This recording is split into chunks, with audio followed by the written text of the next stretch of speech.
અંબાલાલ પટેલ દ્વારા આગાહી કરવામાં આવી છે। નવેમ્બરની શરૂઆતમાં ગુજરાતમાં એક માવઠું જે છે તે થાય તેવી પૂરેપૂરી શક્યતા છે। આ વાવાઝોડાની અસર શક્તિની ઓમાનથી યુ-ટર્ન લેતા ધીરે ધીરે ગુજરાત તરફ આવતા કાં તો દરિયામાં સમાઈ જાય, મહારાષ્ટ્રના કેટલા ભાગમાં 50-55 કિલોમીટર ઝડપનો પવન રહી શકે અને પંચમહાલના ભાગો, સાબરકાંઠાના ભાગો, બનાસકાંઠાના ભાગોમાં વરસાદ થવાની શક્યતા રહેશે।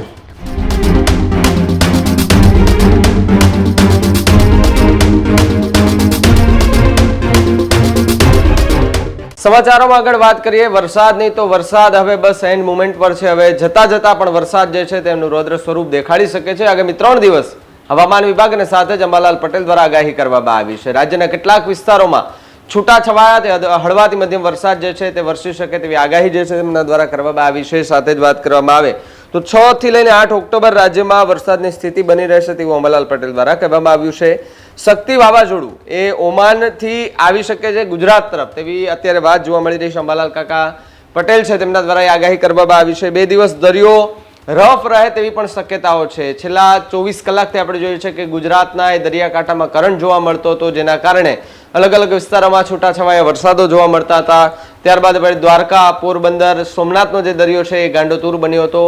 મોટા પ્રમાણમાં એ મોજા જે છે તે ઉછળી રહ્યા હોવાના દ્રશ્યો પણ ત્યારે સામે આવ્યા હતા। હવે વાત કરીએ તો 18 થી 30 ઓક્ટોબર દરમિયાન બંગાળના ઉપસાગરમાં એક લો પ્રેશર સિસ્ટમ જે છે તે સર્જાય અને તેના કારણે ક્યાંક રાજ્યના કેટલાક વિસ્તારોમાં વરસાદી માહોલ બની રહે તેવી પણ શક્યતાઓ અત્યારે દેખાઈ રહી છે।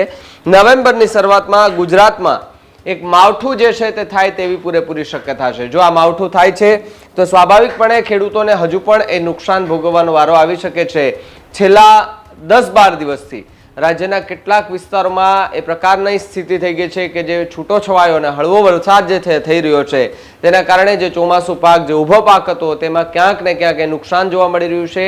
ખેડૂતોને જે મહેનત હતી તેમના પર એ મહેનત પર પાણી ફરી રહ્યું હોવાના દ્રશ્યો સામે આવ્યા હતા। ખેડૂતોની એ વેદના જે છે તે મીડિયા સામે ખેડૂતો એ કહી રહ્યા હતા કે અમે ઊભો કરેલો એ પાક, એમાં જે અમે લાખો રૂપિયાનો એ કહી શકાય કે વાવેતર જે કર્યું હતું એમાં નુકસાન ગયું છે। ત્યારે આગામી સમયમાં હજુ પણ હળવાથી મધ્યમ વરસાદ અને માવઠું થાય તેવી પૂરેપૂરી સંભાવના દેખાઈ રહી છે અને અંબાલાલ પટેલ છે તેમના દ્વારા પણ આગાહી કરવામાં આવી છે। શું કહ્યું આગાહીકાર અંબાલાલ પટેલે, આવો સાંભળીએ।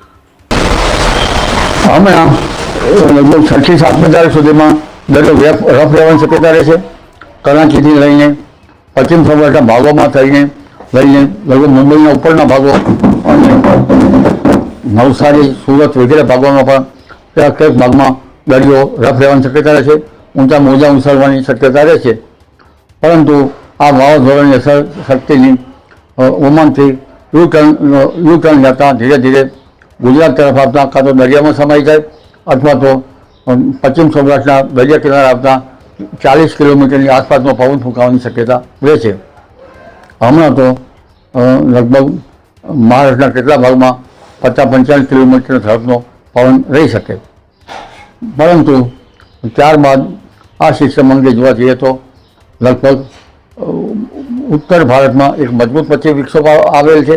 કેટલા સાયક્લોનિક સર્ક્યુલેશન છે, કેટલી ટ્રફ પણ બને છે, જેના કારણે હમણાં 8-9 તારીખ સુધીમાં તો ઉત્તર ગુજરાતના ભાગો, પૂર્વ ગુજરાતના ભાગો, તેમજ દક્ષિણ સૌરાષ્ટ્રના ભાગો, દક્ષિણ ગુજરાતના ભાગો, પશ્ચિમ સૌરાષ્ટ્રના ભાગો અને પંચમહાલના ભાગો, સાબરકાંઠાના ભાગો, બનાસકાંઠાના ભાગોમાં વરસાદ થવાની શક્યતા રહેશે।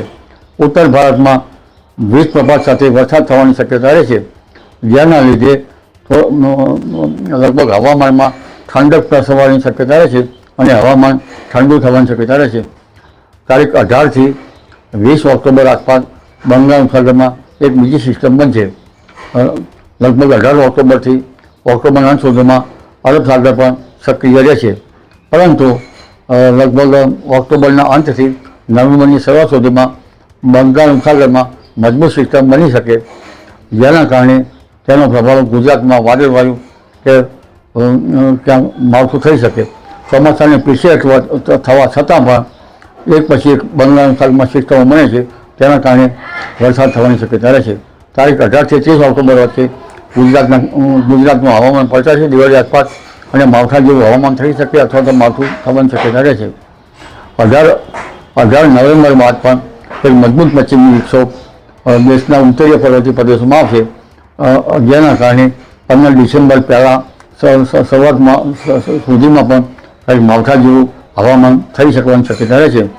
આ વખતે ઠંડી 22 ડિસેમ્બર બાદ રાત્રોથી નબળી ઠંડી પડવાની શક્યતા રહેશે અને ઉત્તરાયણ બાદ પણ ઠંડીની લહેરો આવતી જશે. જી.